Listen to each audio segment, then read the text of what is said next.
Hi, everybody. Welcome to week 3. We are kicking off 2020 in the group with a branding and marketing workshop. We're going to be running for 6 weeks. There is a corresponding worksheet to these videos, so if you haven't grabbed it yet, I'll put the link to where to get that in the comments. It's really helpful, I think, for following along. And as usual, we have Crystal here, who's my partner in crime in all things, mostly. Mainly, I'm the one committing the crime, and she's the one I'm the getaway driver. Yeah, that's how that works. So this week last week we kind of overviewed websites and how that fits into your branding and your marketing, what to do, kind of what not to do. If you haven't watched that video yet, it's still posted in the group, so you can go check it out. And this week we're going to move into messaging and copy. And really by that, we mean how you're talking to your customer base and potential customer base. And in terms of copy, that would be anything that is written, whether it's on your print materials, it's on your landing pages, it's on your website, it's on your social media, all those places, and making sure you're having a consistent message in all the places you're putting out copy. Crystal is kind of our resident expert on copy and messaging and writing. So we're in good hands, I think, today. How's it going, Crystal? Pretty good. I have like that excited, giddy, like schoolgirl crush feelings. I was like, oh my God, somebody wants to talk about writing, because that never happens anymore. Yeah, and it's interesting. I think when social media first became really popular, now a very long time ago, everything was very short and snappy, and that's, Twitter kind of rose out of that like desire to keep it short and keep it funny. And I think in the last couple years I've gotten excited because we've really seen a return in like long form content performing really well, especially on Instagram. You're getting these like really long 2,000 word captions. Blog posts are making a comeback with forms like Medium and stuff. So I think it's kind of exciting because we're seeing people kind of get back to wanting to read that like juicier, heartier content online, which I think is fun because you can tell your story so much better. Yeah. I think people care. 180 characters. People care. They're starting to do their research. They want to know what your company's about. They want to know why you started. They want to know your why, I think, especially with books like Simon Sinek's coming out, and Gary Vee talks a lot about this. We're starting to get into that like meatier world of content creation, which I personally think is really, really fun.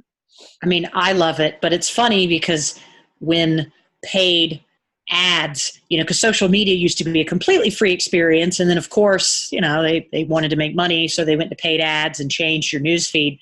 But it used to be this teeny tiny, sponsored post with this little caption. And now you see a small caption, you click see more, and it's like whoosh. And it's 40,000 characters long, and it's sourced from. This and it's huge. And we have. It's just over and over, but that's kind of the trend of copy currently is, the current generation that's up and coming into business. The millennials are up and running businesses and starting businesses and making names, and then the X's are still progressing. And that's kind of where we're at, is this beautiful shift of people care. They want to know your story. They want to know who you are. Whereas before it was just save me money. I don't care. So it's very interesting. There's a strange dichotomy to it. We care and we want transparency, but we only order online now. And it's just, it's just this constantly strange evolving paradox of just beautiful chaos. And I love it. Well, and I think, on the one side, that's awesome. Like I think as a society, we're moving more towards this need for authenticity in our marketing and authenticity from the companies that we buy from. We care about how the products are being made, how they're being sourced, and that's really exciting. On the marketing side, if you're a small business owner, that now becomes the overwhelming task of creating all that content, right? So, writing a very heartfelt 1,500 words on Instagram every single time you post is tough, and that can feel overwhelming. And so I think don't do that. Don't do that. Why do you say that? Well, not every time you post. I mean, 50. That's a big. You got to mix it up. Like you gotta, You gotta look at your stats and track it, and you gotta see what's performing well for you. There was a time a couple years ago where everybody was like video, like video is the next thing. And then it kind of came out that everybody was started doing video and was tracking their video progress, and like their engagement actually wasn't any better necessarily with video. So yeah, I think it comes down to tracking, but for sure. In reality, that now becomes all this content that you have to create, right? So while it's exciting and fun to be authentic, it also can become kind of a chore. So I think we want to talk a little bit about not only how can you make that easier and take the guesswork out of what you're going to post anywhere, whether it's your website, your print materials, your social media, and then also talk about your messaging. And good messaging, as Crystal has told me many times, starts always with knowing who you're selling to or knowing who you're talking to. Social media especially, but also your website, it's a conversation, right, with your customer. It's the opportunity to have a conversation with your customer. So Crystal, like, what are your best tips for kind of identifying your ideal client? And you might have multiple, but kind of establishing like your customer personas. And, that's a little different for each person.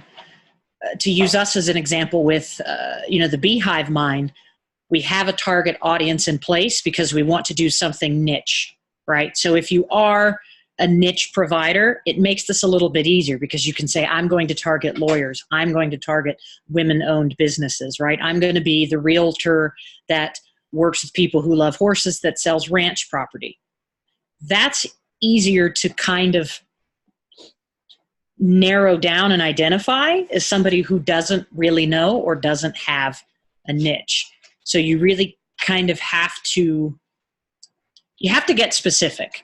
So if you want to try to visualize it, think of it as you have a giant white wall in front of you, and a customer could potentially be anywhere. So if you just take a steel tip dart and just start throwing it at the wall, you're going to get what you hit.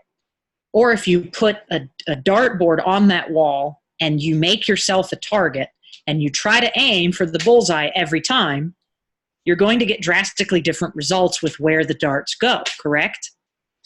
That's the principle of kind of honing in on who do I go after. So even if you don't have a niche, even if anybody and everybody, you maybe kind of want to, you got to start thinking more myopically from this sense.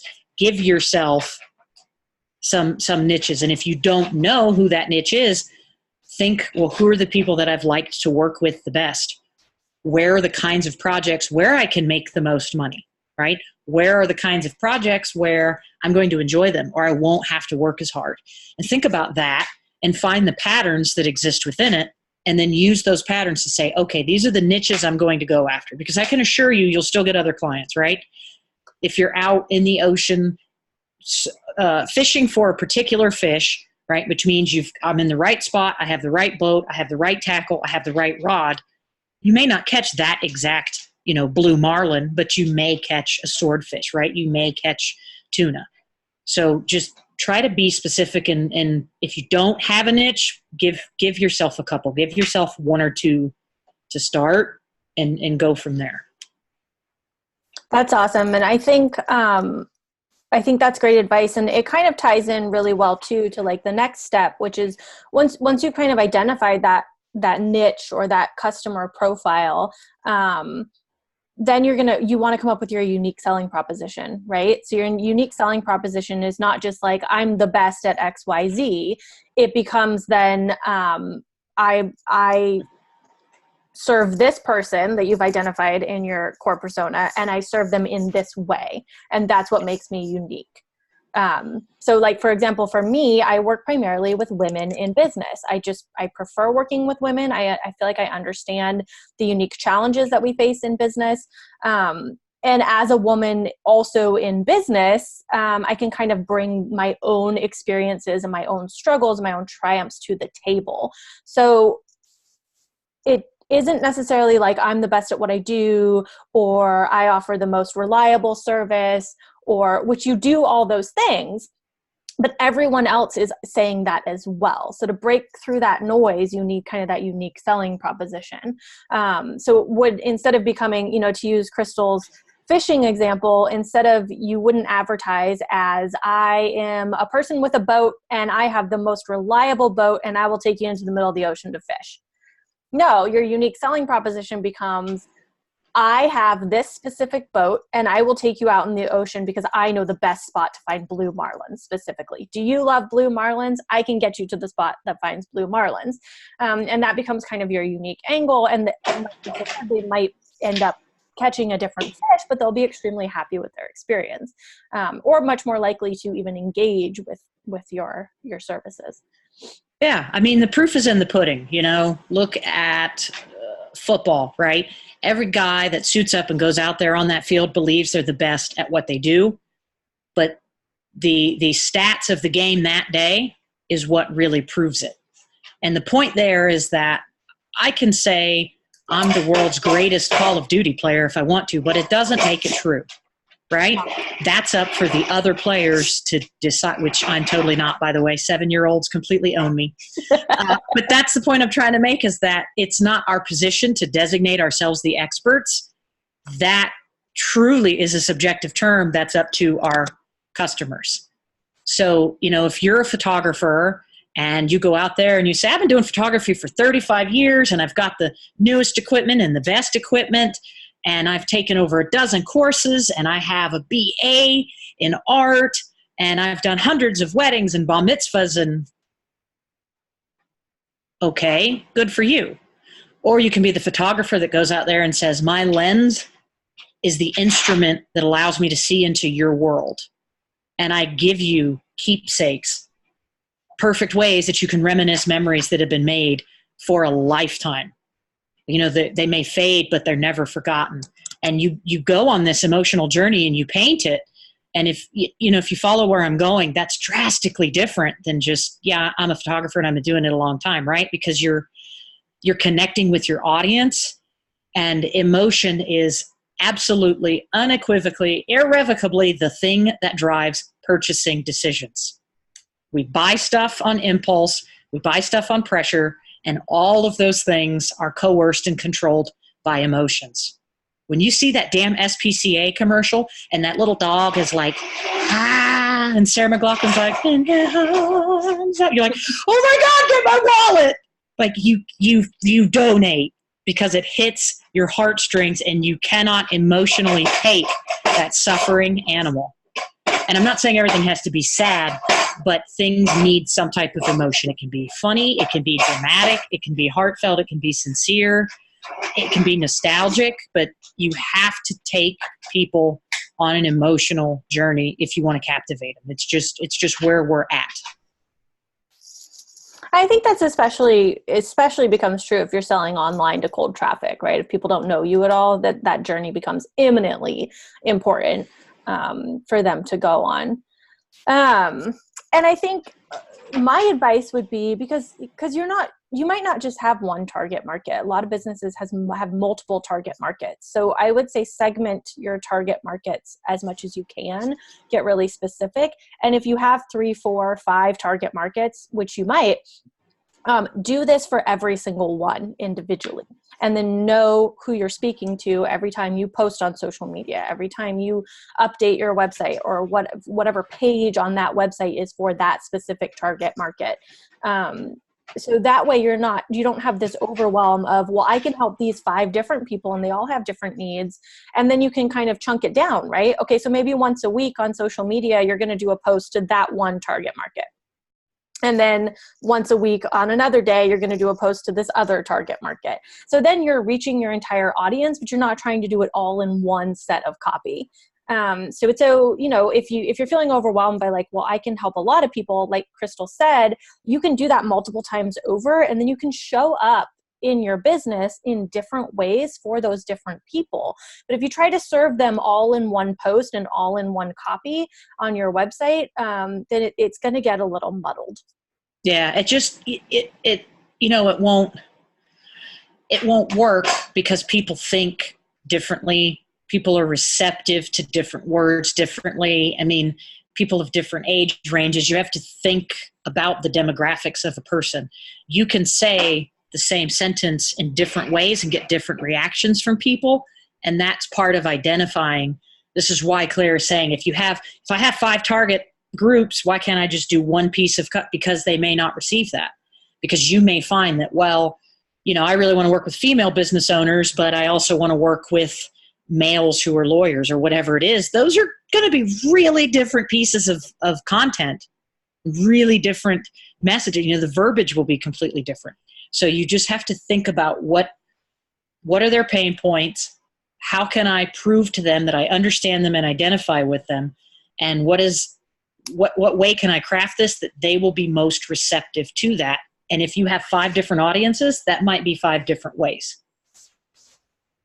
And I think something that really helps me is even just a basic Excel. There's programs for this like Asana and Trello, but even just a basic Excel spreadsheet. And for each sheet, you have one of your ideal target markets. So let's say it's male lawyers. And on there, then you just write out your formula, and that will inform all of your copy. So the formula becomes, who is this person? What is their pain point? How do I solve that pain uniquely? And I feel like I want to put a 5th thing in there. I guess what kind of journey do they need to go on to get from finding out about me to purchase point? Yep. And then do an Excel sheet with that data for every single niche in your different target markets. If you have multiple, if you have one, you'll just have one sheet, and that's fine. It means you niche down really specifically and you know who you serve. If you have multiple, do multiple sheets, but put it all in the same document, because then when you go to create your content, you're not guessing who am I talking to and what am I talking about. You can always be referencing back to that sheet and make sure that your copy is incorporating that in some way. And it doesn't necessarily have to be sales copy. It could be, here's an educational piece on why lawyers need this type of insurance. Or here's an educational piece on, or here's a tip, or, XYZ, but always be referring back to why would they want to read this? What is their pain point? Who are they? And how do I get them from finding out about me to purchasing? Absolutely. And like Claire mentioned before, what we're saying is no good if you don't check the analytics to see what's working, because I can guarantee you, if you have multiple target audiences, you'll go in there and find out that one group responds more to things that are sales focused, whereas another group hates that kind of content and they just like educational. And you may find that, some people respond to small, quick worded posts, and some people always want those big, long, 1500. So you have to kind of look and make notes on that sheet and adjust the content for each audience as necessary. And most of your Google Analytics and your social analytics will kind of tell you, age, sex, location. They'll kind of give you the breakdown, but you're not just extrapolating raw data and trying to figure out what it is. I mean, it'll help you get there. Yeah, and I think always know that if you're ever questioning something in your business, you can always survey your current customers. They are a wealth of information on how you are perceived in your business, what people think about your business, how people feel when they use your service. That is a great database to pull information from if you haven't, or if you never have kind of reached out in that way. Your past clients or the past customers that you've had are your best source for information. If you're not sure what pain point you solve or how you make your customers feel, just some good old fashioned market research can really take out the overwhelm on figuring that out. And it's not difficult. If you have a free Gmail account, even, you can go in and make a really easy form in Google Forms and send that out.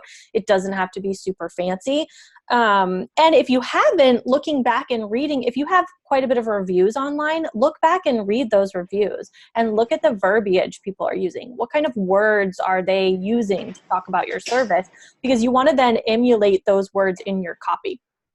Because how you talk about your business as someone who's super close to it, who's super knowledgeable in your field, who works in it every day, is going to be completely different than how your clientele and your customers describe your business. And since you're talking in your copy to future customers and current customers, you want to use the language that they're using. So I could come in here and be like, let's do, a complete SEO audit. Let's get in there and like see all these different analytics. We could talk about Google Analytics. We could talk about Webmaster Tools. We could talk about, none of that means anything to a lot of you guys. But if we come in here and we say, how do we take out the overwhelm out of your social media? Boom. That speaks to you more than me coming in and saying, oh, I'm going to help you tweak the analytics in your Webmaster Tools and your Google Analytics account so that we can make sure your engagement's on. That's not exciting for you as a business owner, right? It's exciting for me because I love to geek out on those numbers, but it makes you just go, what? Yeah. So always going back to like, what are your customers saying about you? Because those are the words you want to be using. And I have actually on, my new website, which hasn't been around that long, but I freaking love it. My branding is Star Wars, and I'm very consistent. The copy everywhere is just Star Wars related, and it makes these geeky puns, and I wrote all these silly little jokes, and I kept that writing style. I kept that messaging clear, but each of my core services, the pages that breaks down, is clearly in my message, and there's a testimonial from an existing client in their words about that particular service that's related to it.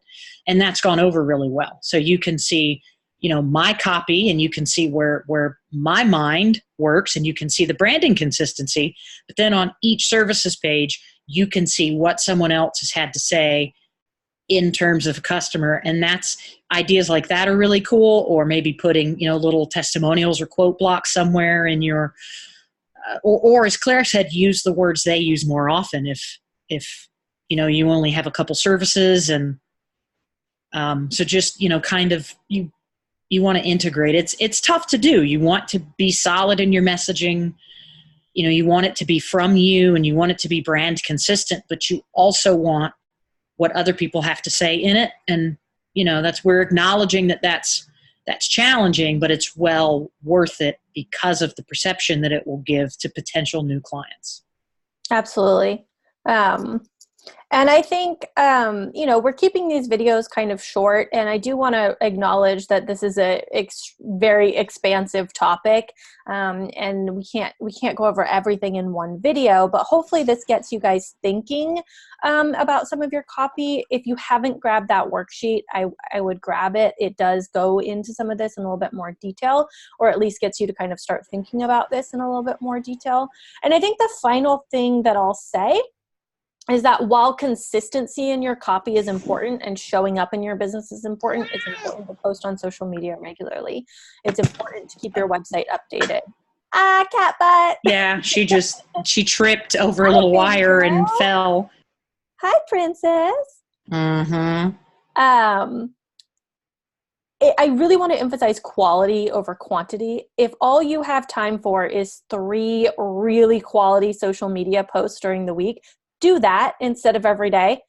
You are so much better off showing up for your audience 2 or 3 times a week in a really quality way than trying to show up every day and doing it poorly or not as authentically, or don't create content just to create content. You're going to find a lot of contradictory advice out there. So, do what feels right to you in your business, and certainly do what's working.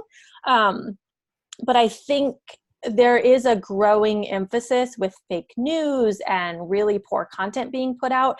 There's a hunger for people for good quality content. And if you can nail that even less frequently than just posting content, I think you'll be well on your way. So that is my rule of thumb, is quality over quantity.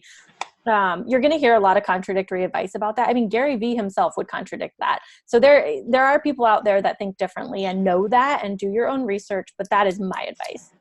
Yeah. I mean, and I have the same advice with people. I post on social media every day, but not every platform every day.